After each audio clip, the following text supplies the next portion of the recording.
Stop talking about comic books or I'll kill you. I don't care if the Hulk could defeat the Man of Steel. Hey there, comic fans. Bullseye Bob here, and welcome to another episode from Everything Comics. And of course, this is the 27th episode of Having Comics with My Coffee.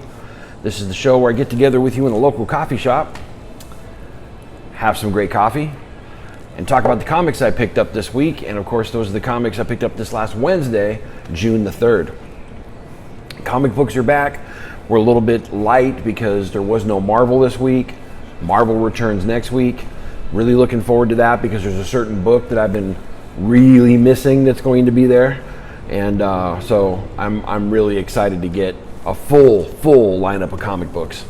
But here we go. I mean, 27th episode. I can't believe that we've made it this far. As of right now, I'm sitting at right around 950 subscribers. So that 1,000 subscription mark is just around the corner. Again, thank you guys so much for supporting the show. But I'm almost there. It's pretty awesome. And so anyway, I want to go ahead and talk about the coffee that I'm drinking today. And this time I'm drinking a Brazilian Cocoribe. I think that's how you say it, Cocoribe. And it's really nice. It's a really smooth coffee. It's got a little bit of a bite to it. It's got some fruity overtones, kind of like the esters of the fruit, not the sweetness or the acidity, but the fruitiness of it, kind of blueberry, I think. And it's really good, really enjoying it. And of course, the coffee that I'm drinking is right here in the Refuge Coffee House, right here in Portland. That's at 9217 Southeast Foster Road. It is the official coffee house of Everything Comics, and it's one of my favorite places to hang out. The owner and proprietors, they're amazing people. They allow me to come inside and film the show here. And that's one of the things that is going to be happening this week. I'm going to be interviewing them so that you guys can get to meet them because they're awesome people and they make it possible for us to have this amazing show. So yeah, that'll be happening this week. So having said that, let's get into our announcements really quick. As you guys know, I am on another show, and I really enjoy that show just as much as this one. I am on the Comics with Bueller channel, and specifically the Coffee and Comic Show, which drops every Monday at 5 a.m. Pacific Standard Time. If you want to wake up in the morning, 5 a.m., and there's a bunch of people that hop in the chat. I think last week we had something like 90 people in the chat, all waking up with this for the premiere. But you can definitely catch it after it drops anytime. And it's another show that revolves around a couple of guys who live in Portland, drink coffee, and talk about comic books. And really love it. But every week, Bueller has a preview video, which is the most watched preview video on the internet when it comes to comic books. And he shows you the books that are coming out the following week. It's an awesome video. You should check it out. It'll definitely show you everything that you should be, or maybe you missed, or maybe you should have on your pull list. But you'll get a smattering of everything there that's coming out the following week. And what he does on that video is he posts a question. He poses a question and asks you to leave comments, down in the comment section, and we use those comments to drive our conversation on the Coffee and Comic Show. It's pretty awesome stuff. I mean, he asks some pretty in-depth questions. We get into some of the most controversial subjects in the comic book industry, things that are on people's minds. But it's a fun time. We deep dive on comics. We give our thoughts and our feelings on things. And it's one of my favorite parts of the week. This week's question is an awesome one. It's, are online comic book auctions legit? I know that we see them all over the place. We see them on Facebook. We see them on YouTube. And they're growing in number. And so the question is, are they legit? And I think it's a great question, a valid question. There's already been a ton of comments left. If you haven't already, go check it out. Go put your 2 cents in, and then go watch the show because we're going to talk about it, and maybe your comment will be part of the conversation. So check it out. Comics with Bueller, an amazing channel. Brother puts out a lot of great content. And if you are not a subscriber already, you should be. Then for my next announcement is I just want to mention that next Saturday there will be no Having Comics with My Coffee show. I got a huge weekend that is planned out, and the only thing about that is kind of difficult is the fact that there are so many great comic books coming out this next week. So I can't not have a show. I mean, folks, Daredevil's coming back out. I have got to review Daredevil. I am flipping out over how much I missed that book, and we were left at a cliffhanger at the end of it, and it's been almost 4 months since we've been able to find out what happened to my boy Red. So, and that's not the only book. There's a ton of great books coming out this next week. So I'm going to try to have my coffee show next Monday. Hopefully it'll drop Monday night, if not definitely Tuesday morning. But I have got to review the books from this next week because it's going to be amazing, folks. So anyway, that's my announcements, and let's go ahead and get into the show today. So before we get into our reviews, the next segment of the show is the cover of the week. And this week's cover of the week should be no surprise to you. Of course, we had the 80th anniversary edition of Catwoman come out, and by a long shot, the cover of the week for me is Shannon Mears' cover. Of course, last week, we interviewed him on the Comics with Bueller channel. I made a lot of hoopla over some of the things that he said. Yeah. Well, what does Bob want me to do? He wants you to do Daredevil. In my last show, and I'm really excited for his future work. But this week, this cover is so amazing. It's not too often you see Catwoman, who's normally drawn with very cool colors, like in the shade of the night and things like that, done in completely warm colors. It is predominantly reds, oranges, and yellows, and it's just glorious. The eyes on her are so piercing. As soon as I saw that this comic book was advertised with this cover, and I knew it was Shannon Mears, I had to go out and get it immediately. It's on its way to me. I should have it this week, but this is definitely one of, so far, the covers of the year, I think. So it's no surprise that it's my cover of the week this week. So there it is, Catwoman 80th Anniversary, cover art by Shannon Mears. There it is in all its glory. Hope you like it. So now we come to our first book, and the first book is, you guessed it, Catwoman 80th Anniversary issue. This is a 100-page issue. It's double size. It kind of follows the same format as all of the other 80th anniversary issues. And, all these issues that have come out so far for the 80th anniversary, none of them have really grabbed me. I mean, they're well put together. There's a smattering of artists and writers that come in, a lot of them, fan favorites. But for the most part, there's nothing really to write home about, nothing that's going to be like, oh, this is going to be, one of those collector's issues, or it's going to have any type of story that, people are talking about or buzz about. I don't know why, it's just the way it's happened so far. And this book is pretty much the same thing. It's fun. I mean, it's really good. It's been a while since I've dove into Catwoman, and so I really enjoyed that. So if you haven't been on that book for a while, it's a fun read. I definitely recommend picking it up.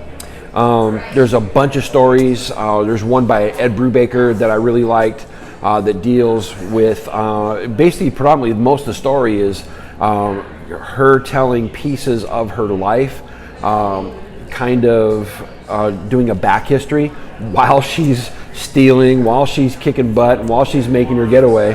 And it's a lot of fun. I had a lot of fun reading it because it kind of brought the essence of what I enjoy about Catwoman. And then there's a story done by Chuck Dixon, the great Chuck Dixon, that revolves around Clayface. That was a really, really fun read.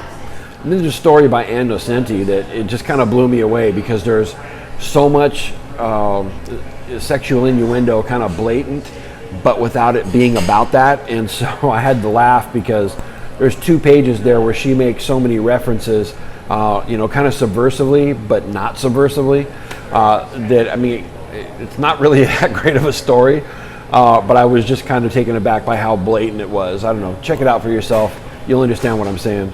But for the most part, out of all the stories inside the book, the one that I was most looking forward to was by Ram V. I don't know if that's how you say it. And because he's going to be the next writer on the Catwoman book, and I wanted to kind of test the waters and see, what he does with the character. and I really enjoyed the story. It basically brings Catwoman back to Gotham and kind of on a road trip. But the way it's written and the way it's kind of fleshed out and where we are left off, it kind of sets up where Rom V is going to be going with the rest of the story. And I think this is the point where I may jump back in on this book. 25th issue is coming up, and I'm kind of excited to see what how he writes it. So maybe this would be a good jumping on point for you. But Catwoman 80th anniversary, it's not a bad issue, but it pretty much is like the rest of the anniversary issues. It's not going to be a valuable collector's item except for a lot of variant covers.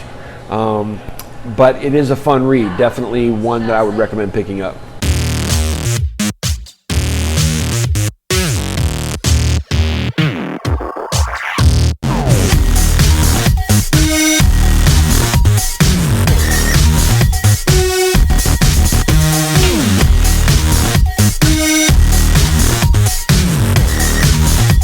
Anyway, here we are, book 2, and all I have to say is in issue 2, we just have some quality writing. The first book, completely set up the concept and the world we're living in as far as, the actual finger guns. But this book barely deals with any of the powers or, any of that stuff. This one kind of more fleshes out the characters and builds them up and kind of gives you what's going on inside of their lives even more than we had in the first book, and I really enjoyed that. We get much more in depth into the lives of our main characters. There's much more interaction between them, and so we see their relationship and how it's kind of evolving, which was really cool. One of the main characters, Sadie, there's some very touching moments with her mother inside of this book. Really enjoyed that. I think Justin really brought out their relationship and how they're traversing it in the midst of having an abusive home due to her dad. I don't know if it's her dad or stepdad. I think it's her dad. But anyway, it's an abusive situation. And so this, moments that she has with her mom, just spending time with her. So because of all these relationship dynamics, it was really well done. I enjoyed it. Can't wait to see where he goes with it next. If you haven't been on Finger Guns so far, this is a great time to hop on.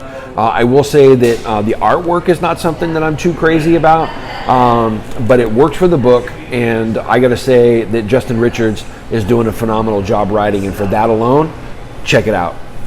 So for our third book, let me adjust the camera here just a little bit. So for our third book, we have Kids #3 by Blaze Comics.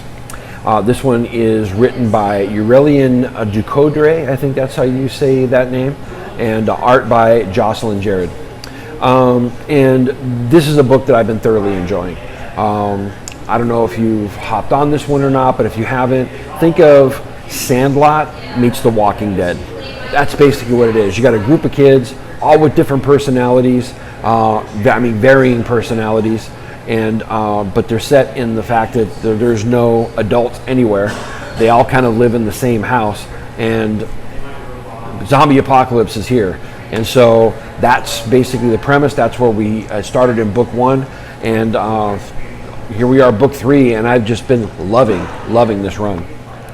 So the main reason why I like it is, for the simple fact that it's just fun. It is really well done, just beyond being funny, beyond being entertaining.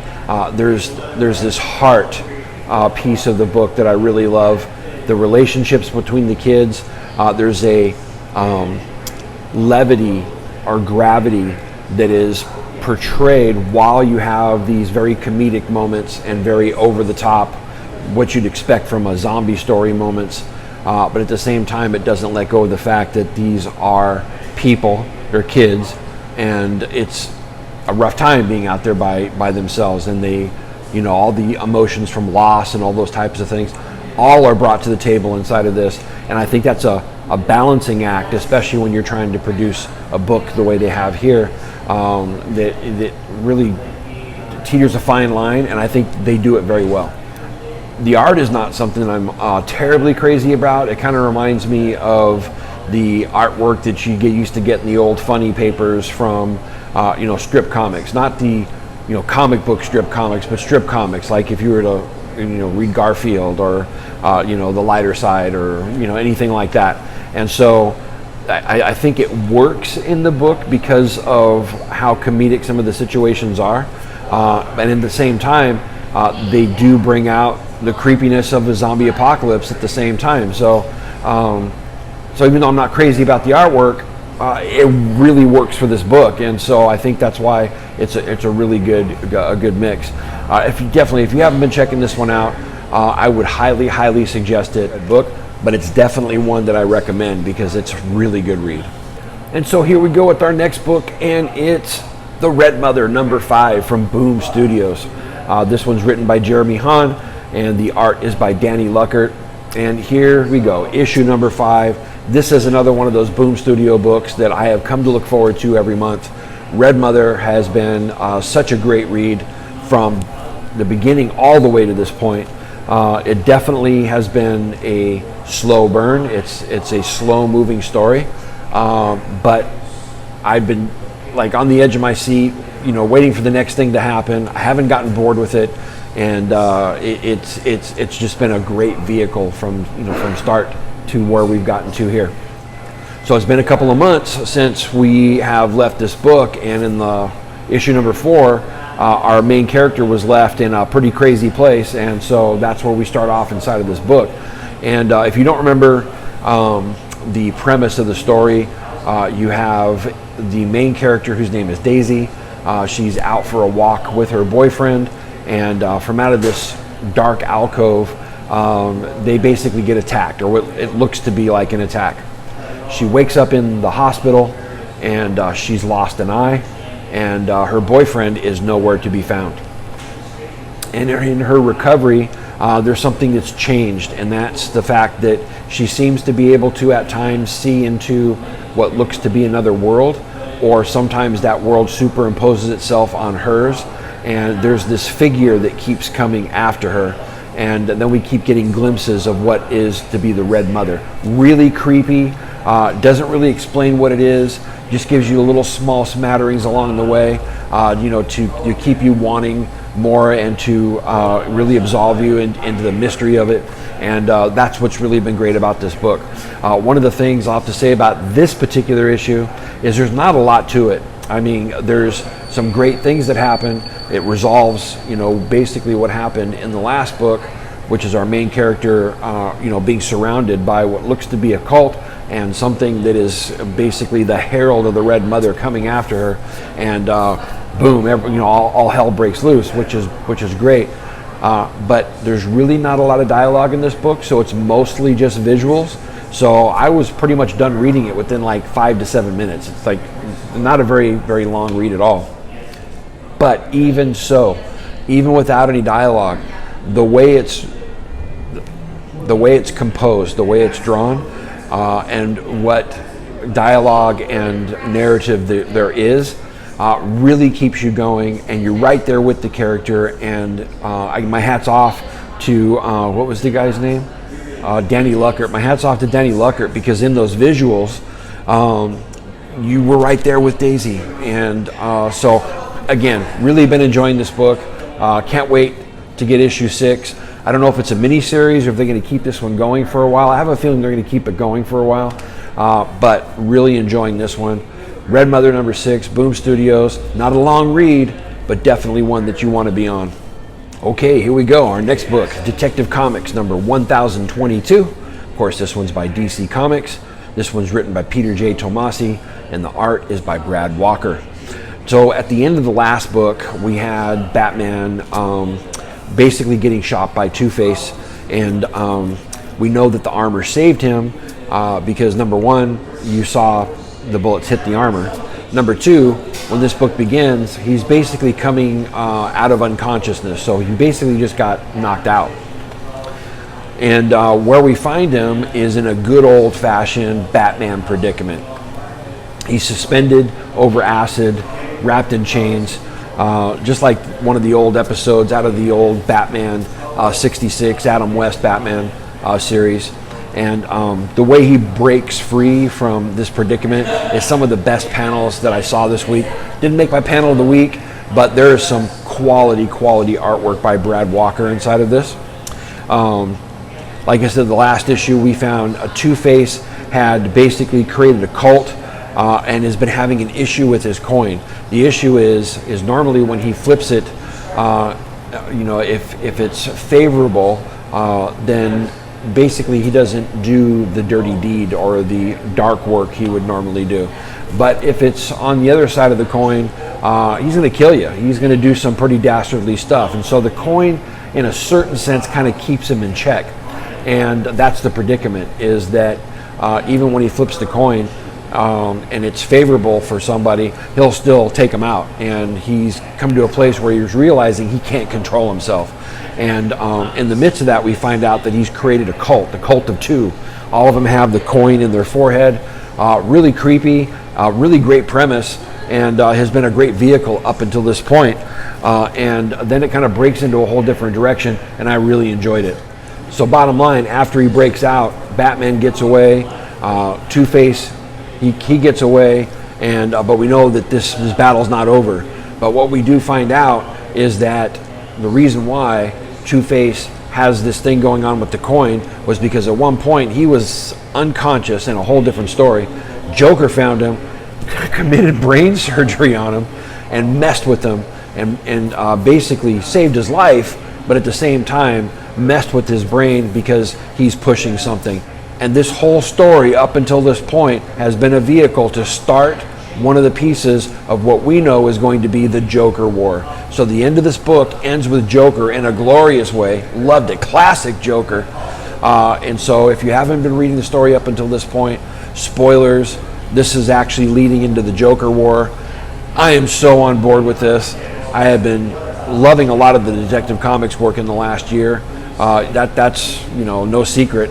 But this leading into this Joker story this way was kind of really well done. Hats off to Peter J. Tomasi for writing it this way. Had a lot of fun reading it. It's got classic Batman stuff. It's got some of your really, really great tropes that you love from two of our favorite villains.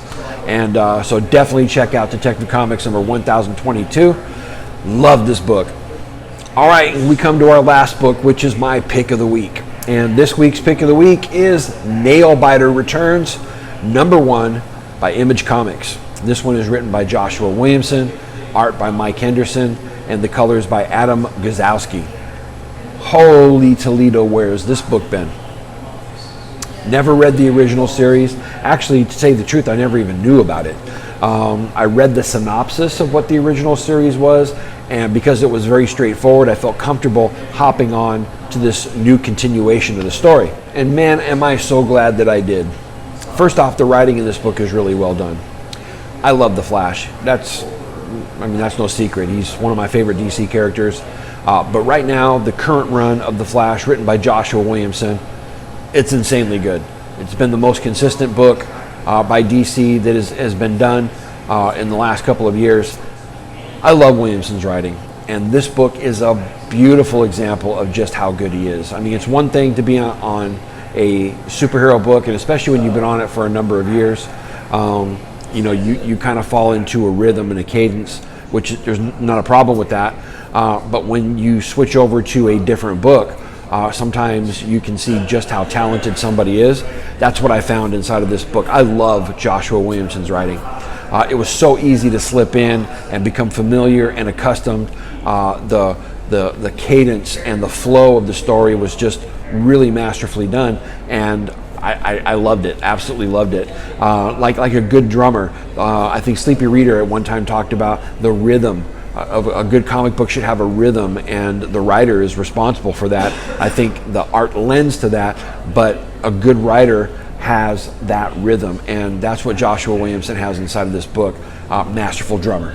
And then the art. Oh my gosh, the art is really good in this. Now, I know Mike Henderson from doing Daredevil. I don't know much of his other work. I am so surprised I didn't even know about this book. But I really dug Henderson's stuff inside of this. The pencils were really crisp, really, really well done. There's a creepiness that was there, while at the same time building a world that's out here in Oregon that, felt really, it felt real, felt true to where we live. but at the same time, bringing this horror story, is because that's basically what it is, to light in such a way. The composition of the panels, the nuance, very well done. Enjoyed that. And then to complement that, I don't know who the colorist is. I've never heard of him before. Adam Gazowski. I'm sure you guys have heard of him before. This is just the first time I'm hearing of him. The colors inside of this were insanely well done. Normally on a horror book, you either go, some pales or kind of monotone colors, or you go into the other spectrum, which is like the sickly sweet stuff we see inside of Ice Cream Man, or that's really dark. And this had vibrant color, not indicative of a normal horror story, but for somehow the combination between the colors and how Henderson has done the artwork and the way that it's written, it's amazingly well done. I had so much fun reading this book. The original story, which I never read, revolves around 15 prolific serial killers who were all born in the same town. I guess by the end of the book, all of them are dead, and the main character, the one that's the most prolific, is Nailbiter.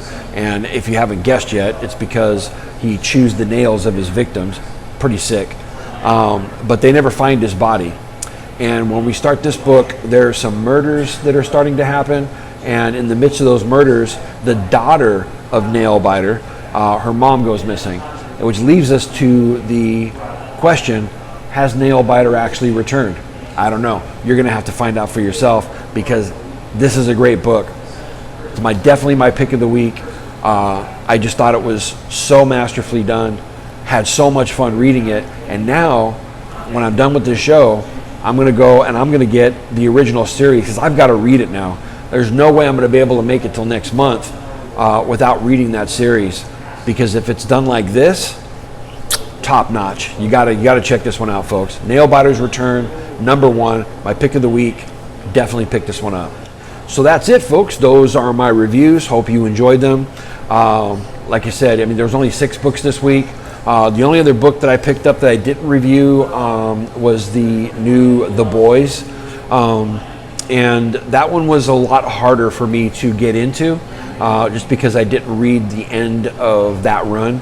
I think I've only read, just pretty much the beginning of The Boys. I never got to the end of it. And so as I started reading the book, I didn't feel, I couldn't follow it. I was kind of lost. I don't know if these are new characters, I don't know if there's any bearing on the old story. So I'm going to hold off on that one and kind of catch up, and then I'll read that one. But I was really hoping to review that one too. We'll get there. We'll get there, folks. But anyway, that's my reviews. Next week we're going to have a whole bunch of books. Can't wait to get there. But that'll be fun. So here we go. The next segment of the show is always my panel of the week, and this week's panel comes from Nailbiter Returns. There's a scene that Mike Henderson does where we don't see this new serial killer. We don't even know if it's new. Maybe it's an old serial killer. We don't know. But there's definitely a victim, and there's a beaker of acid, and he's talking about the person's eyes, and there's a splash page where you see the eyes open and you see the acid starting to pour into it with the scream on the page.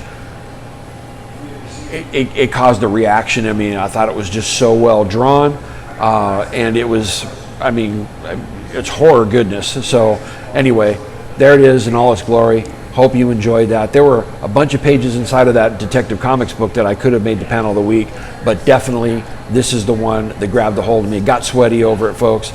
And so there's my panel of the week. Hope you enjoyed it. So that's it, folks. Another episode of Having Comics with My Coffee down. Thank you again for supporting the show. Can't wait to see you guys next week. Remember, it won't be until probably Monday that the show will drop. But like I said before, there are so many good comics coming out next week. And even though my weekend is going to be full next weekend, I've got to make my reviews next week because I'm going to have so much fun reading them comics. Anyway, folks, thank you so much for supporting the show. Maybe by this time next week, I will have crossed that 1,000 mark. But that's all because of you guys Thank you so much for bringing me to this point. I only do this now because of you guys. 27 episodes in. I hope you guys have enjoyed the ride. I sure have. But you know me, folks. Always remember, support your local comic shop, and Excelsior. To debate whether Logan's claws could pierce Steve Rogers' shield.